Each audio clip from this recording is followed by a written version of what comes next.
Alright, so just quickly before this video starts, I just want to let you guys know that I have put timestamps for each little section that we talk about because I know not everybody has enough time to watch the full video. And I also know that not everybody needs to learn every single little thing, so you can skip to the bits that you do and don't want to watch. And you can also skip the intro if you want, but I do talk about sort of how to structure a montage, so you may want to watch that, or you may not. Anyway, let's get on with the video.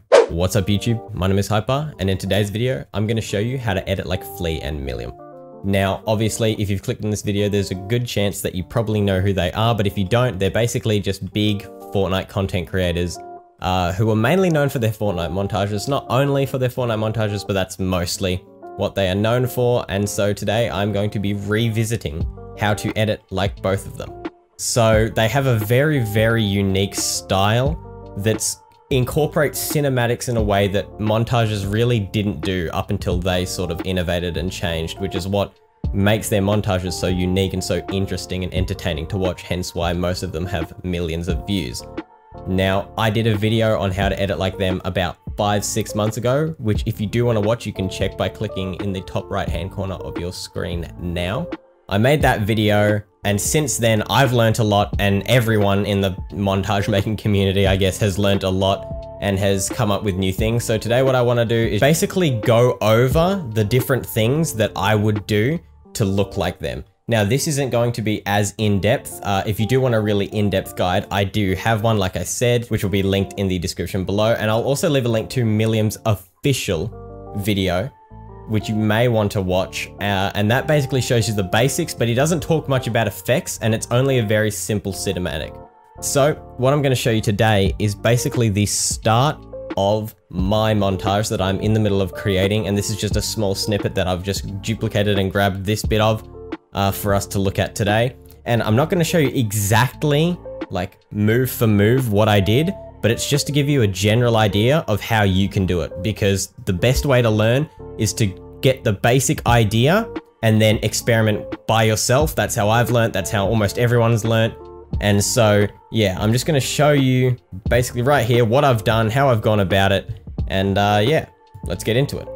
All right, so when you are starting a montage, the first big thing that stands out, the thing that you need to do first, which you probably already guessed, is you need to find an editing software. Now, in my video that I made a few months ago, I used a free editing software, but in today's video, I'm actually using Adobe Premiere Pro. Now, there's no real right or wrong answer.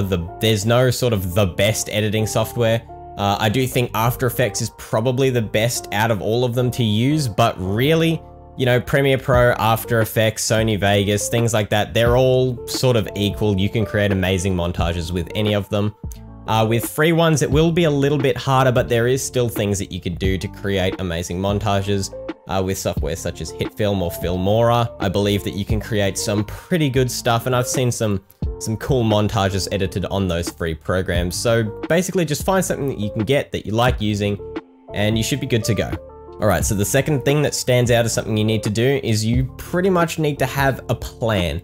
Now, you don't have to plan exactly how every little thing is going to go, but it really does help to have a general idea of how you want to go about things when creating a montage. The third thing that stands out is going to be a song. You're going to need a song. I prefer hard-hitting, sort of heavy bass songs, things like that have a really punchy bass with good drums. And the reason why I like that is A, that's the style of music that I enjoy listening to, but also because you can sync up beats.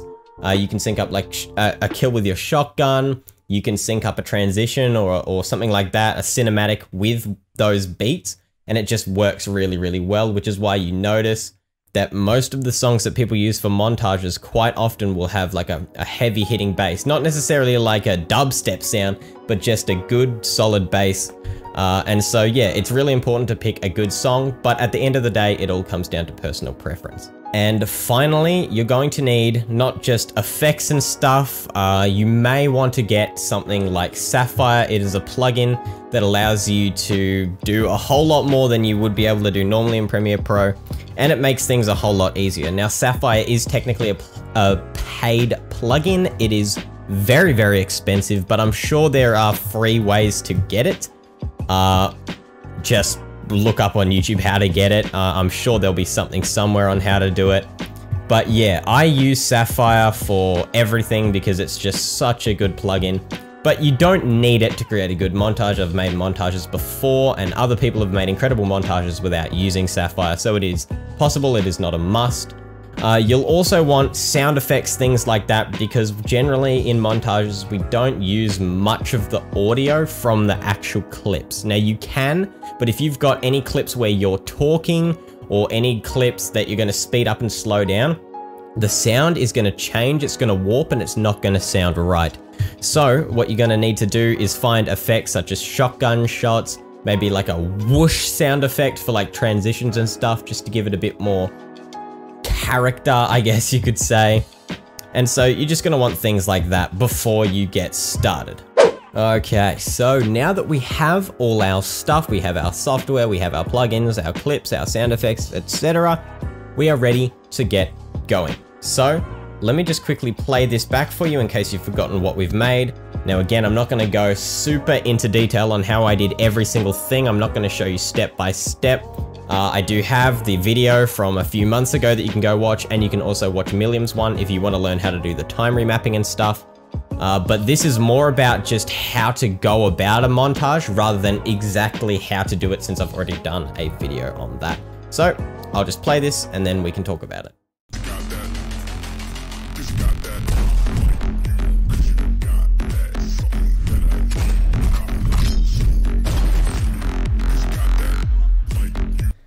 Alright, so as you can see, we have a song that has quite a good bass line, which you can see here makes it really easy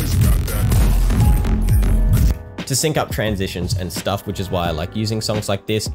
This song in particular is called You Got That by Halogen. I'm sure you've heard it before in memes. It's a pretty epic song, and I decided to use it for a montage because I thought it would be pretty cool and pretty funny.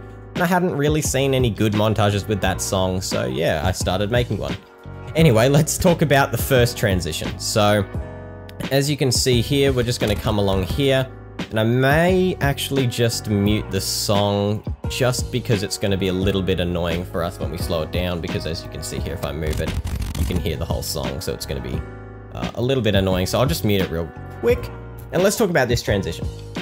So, as I come in here, I edit up, and right here, I see a perfect opportunity to go for a sort of pan out, pan back in type cinematic. So as you can see here, it goes to this view, which is the same. It pans out, starts quick, slows right down, and then comes back in super quick. And it's just a very simple little pan. I'm sure you can figure out how to do that in creative. It's exactly the same pan that Milliam taught in his video. And it's just a super clean transition that I thought would be very fitting for this particular start. And as you can see here, I've added sound effects. I added a whoosh in and a whoosh out, so it sounds like this with no song. And then I added the shotgun effect, shotgun effect, sound effect. I could have just used the one from this clip, but I just decided to make it a separate one just because it was easier, and I would just copy and use this shotgun sound later on. So we have this very clean transition, which I think is super dope. Now, moving on from this, we have a transition into just a couple of different angles of my character. Now, again, this is really simple. This is literally just a super slowed down cinematic, and same with here. This is just a super simple panning sort of effect with not much movement at all, and it's slowed right down. And I've just done these just as a little bit of detail in between clips before we go on to the next clip. And with the song, you can see that all of it is perfectly synced up. So now for this next bit, this is a little bit more complicated, but it's not too hard to do. This is basically just time remapping to the beat of the song. So if I play this super slow here, you can see that it goes fast, and then it goes so slow and nothing's happening. And then a lot of stuff happens really quick, and then it slows back down to almost nothing. And then stuff happens really, really quick, and you get the point. It goes on like that for a little bit up until this point over here. And so basically what I did is just simple time remapping to the beat of the music. So if we play it here, you'll see that it's very simple, and it's just a quick little sync with all the different times that he says something. I'll just play that back because it's a little bit laggy. And as you can see from that, it was just very simple time remapping to the beat, but it's just so much more interesting to have this time remapping rather than just having a regular clip with no effects or anything. It makes it a lot more interesting, and it just keeps the sort of the vibe going throughout the montage. Because something that happens a lot is you'll have this cool transition, for example, and then that'll, you know, sort of start the hype for the montage, but then, you know, you have these effects, and then if this just goes back into regular building, it's actually not as interesting and people can sort of lose interest. But if you keep every part of the montage just as interesting, then, you know, you can make even the boring parts interesting, like just the regular free builds.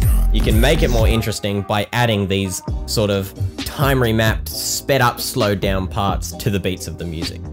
Now, again here, what I decided to do here was do a little cinematic because this next clip was a flint knock no scope, which I actually hit first try, which was pretty crazy. But yeah, so what I did here is it's just a simple dissolve into the next cinematic.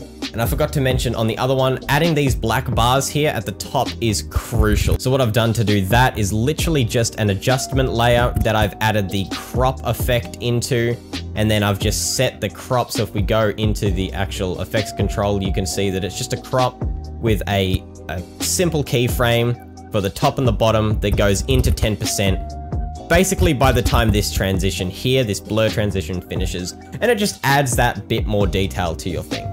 Anyway, so what I did here is it transitions into this character jumping with a flint knock, and then it's another transition to him shooting, and then it's another transition. And the reason why there's this little cut here is just because I accidentally opened my inventory as I was jumping in the air, and I just cut that little bit out because it just looked a little bit messy to open my inventory for like 0.3 seconds. So I just cut that bit out.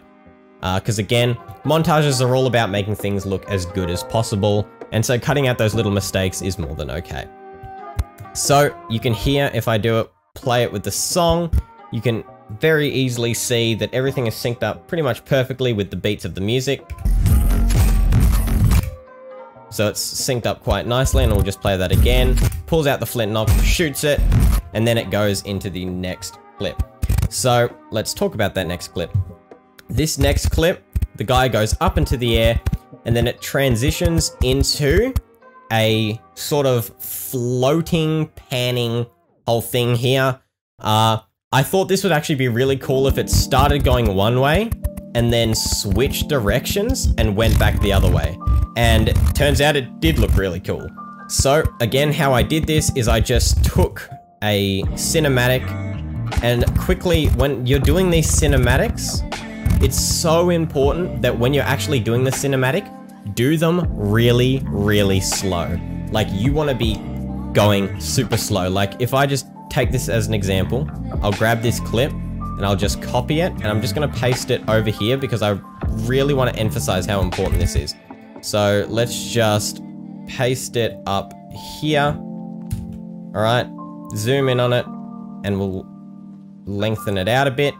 And then I'm just going to turn off time remapping for it. Where is it? Down here. Yes. And now I just want to show you right here how slow this actually is. So let me just mute the song again. And you can see that when I do this, so here is where I'm panning to the side. And when I do pan to the side, pay attention to how slow this is. So I start panning, and you see how slow this is? It's not very fast. It's very, very, very, very slow. And the reason why you do this is because you have a lot more control of where the camera goes, and we're going to be speeding it up later. Now, you'll notice if you have it too fast and you try and slow it down, it'll look really bad. It looks a lot smoother if you start slow and then speed it up. Because for those slow-mos, if you're running at, say, 60 FPS and you slow it down, you're going to get 30 FPS. But if you've recorded it in 60 FPS and you've gone really slow, that way when you slow it down, you can still have it in 60. Now for me, I record in 240 FPS, so I can slow it right down to like a fifth of its speed, and it'll still be buttery smooth. But for some of you, you won't be able to record in that high of an FPS. And so this trick is incredibly helpful to know. And that trick is, like I said, to go really, really slow when you're doing these transitions here. So just really quickly again, super slow, and it'll help you out in the future. Trust me, you'll want to do it that way rather than doing it fast, and we can get rid of this now and go back to what we were talking about. So going back to the transition that we were just looking at, you can see here, this is the pan. So what I've done here is it starts off really fast. This is like 4,000 times faster, or 4,000% faster. And it pans in, slows right down. And then I have a little image here of just a still image because I didn't actually have enough room. So that's something that if you find you don't have enough, like, not room, but like, if you don't have enough of the cinematic to fill out the rest of it. So in this example, my cinematic ended here, but I still wanted him to be in the air. All you need to do is just basically take a screenshot of this and paste it in there for as long as you want, because it's not going to be moving.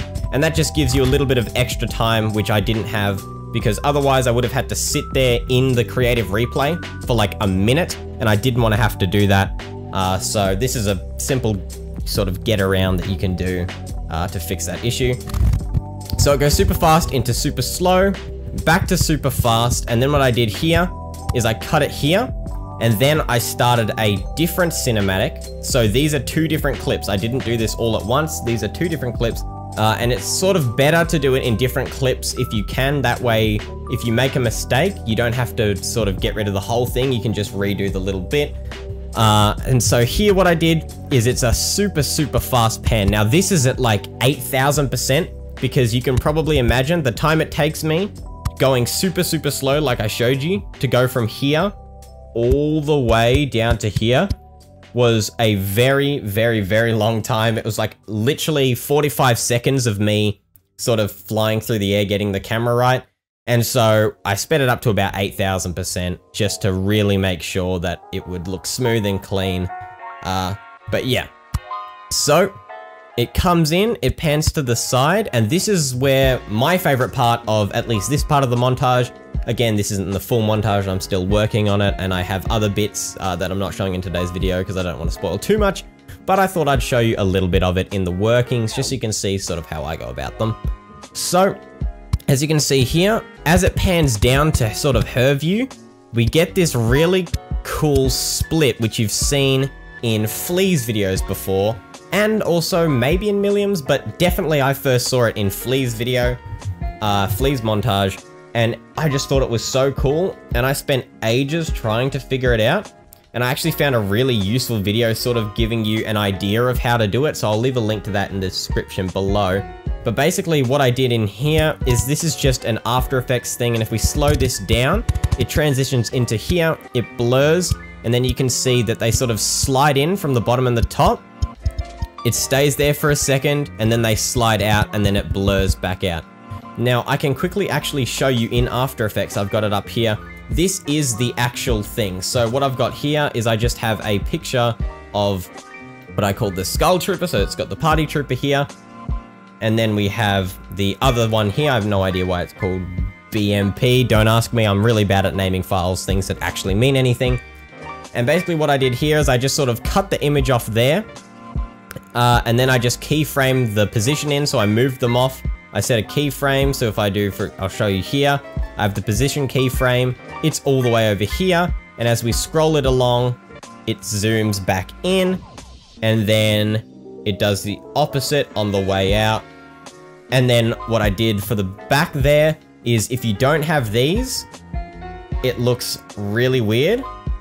So if I go like this, when I put this, so I originally had it like this in my montage where they'd slide in like that, but it just didn't quite look like what I was after.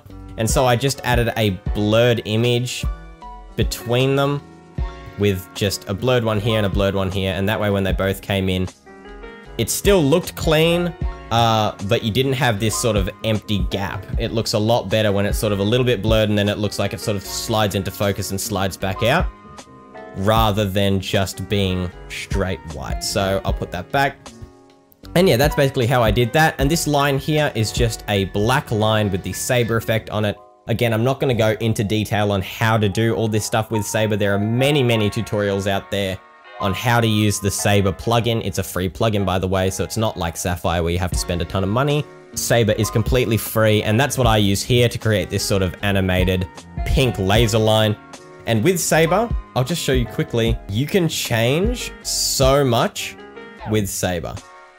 So if you go to Saber controls, you can see here, I have it set on fusion, but you can use ghost and the line will look different. You could use electric and the line is going to look different. And it's really all personal preference on what you want to have it look like. You can change the color, so you can have the color be, you know, like a lime green. Go back here, make it, say, fog, you know. You can't really see it that well there. Maybe if you make it a different color, you can see, you can make a different line. So Saber's really cool for sort of that sort of customization. And there are many other things that you can do with Saber, which you will probably see later in my montage when it is released. And I may do a video after that on how I do it. But basically, if you want the secrets on how Milliam makes his montages so cool, he uses Saber quite a bit in his, and same with Flea. So that's just a cool little thing that you can put into your stuff. But anyway, we'll go out of this and back to the montage. That's basically how I do this little transition here. I just make it in After Effects, and then I bring it into Adobe, into Premiere Pro rather. And then that creates this cool little transition that was super, super sick. And then from here, there's really nothing much else to it. It's just back to the clip and then shoot the no scope and it hits. And that's pretty much everything to do with the video at least. Now we'll quickly talk about the sound effects. So it's really, really important, and Flea talked about this in his video when he was talking about how to create Fortnite montages. It's incredibly important that you add sound effects correctly. So these whooshes here, these whoosh sounds, they add so much. Like, let me show you what this sounds like if we mute all of these sound effects along here and just play it. So it's not bad, but now let's add the effects back. And it just adds so much more. So that's a big part of it there. And also, you don't have to limit yourself to just the same sound effect. Now, I have about 3 different whoosh sounds, and I've changed the pitch and stuff with some of them for different effects for a better sound. Over here, we can see that there are a bunch of layered sound effects here. Like, if we just mute this, you can see that there's just a whole bunch of sound effects going on here. And this is for the transition that I did with the slice. So I chose to use a sort of sword slicing sound. I just thought it sounded really cool. There's also this constant whooshing sound because the camera's moving, so I just extended the whoosh sound out longer, and you can see it just looks so cool. And I'll show you, if you take out all of these effects down here, so if we just mute everything along here except the music, this is what, actually, there's a better way to do this. I should just solo this track. You'll see here what this looks like. It's really, really boring. So again, we'll just play it. You can see it's cool, but it's really, really just, it's missing that sort of fullness aspect. And that is what these sound effects are doing. And so again, the sound effects, let's hear it. They're just so crucial to creating a good montage. Good sound effects and good just effects in general are everything to do with cinematics and just montages in general. So the last thing I want to talk about before we finish up today's video is just the effects that you might put on top. So for Milliam, what he likes to do is he adds some exposure to these, which you can do easily with the Sapphire plugin, just going S_, and then I believe he uses HueSat Bright, and you just chuck that on there. We go to effects. This is really the only thing that I'm going to show you sort of in detail, but basically when the shield cracks, what Milliam likes to do sort of around about here is he'll keyframe this, and so he will make the saturation and the brightness higher. So he'll press these two to start a keyframe, and just at this point here, he will increase this. So some people like to do it a ton, so you might increase it to 0.2. Increase the brightness by, say, 1.9. And then we're just going to go back a few frames to sort of... Oops, that's a bit too far. Actually, way too far. I have no idea how we've managed to go over there. We'll just come back here, come back down to here. and go to these keyframes, and then just using arrow keys, we're just going to go back until right before the shot. And then we're just going to set this back to the default values of 1 and 1. And then also we'll go back here, and then we'll end it maybe here, go back to 1 and 1. Now this is just a very rough thing. You don't exactly need to do it, but as you can see, as he gets the kill, it's gonna go and glow a little bit. And so these are just little things that you can add into your montages just for a little bit of extra flair. And so as you can see here, when he gets the kill, it just flashes. It's nothing crazy, but it does add quite a bit. It is a bit laggy there. I'll just render this out for you, which I should mention, by the way, if you are in Premiere Pro and you're having issues with lag, things look laggy after you've sort of layered effects, you can just press I for the point you want it to start, press O for the point you want it to end, and then just come up here and press render in out, and that will render just that little bit of the thing, so you can just have a sort of preview like this. And as you can see, we've just added that little effect. Just a little flash. It's nothing crazy. You can drag it out, you can make it shorter, whatever you want to do. That's just a little effect that that Milliam does, that Flea does, that I like to do, and you can do it too. But yeah, that's basically everything I wanted to teach you guys today. It's just, I know, a very sort of brief overview of everything. I tried to sort of fit as much as I could in this 20-ish minute video. This really could be like a 10-hour video explaining every little detail, but I've just tried to cram as much information as I can in here for you guys. So I do hope you enjoyed. If you did enjoy, don't forget to leave a like, and please consider subscribing. It's completely free, and you can always unsubscribe later if you change your mind and don't like the content. But yeah, so that's pretty much everything. This should very much help you become a better editor, a better Fortnite montage maker, and it should really help your videos stand out from everybody else's. So yeah, once again, if you've watched all the way to the end, thank you so much for watching, and I will see you all in the very next video. See ya!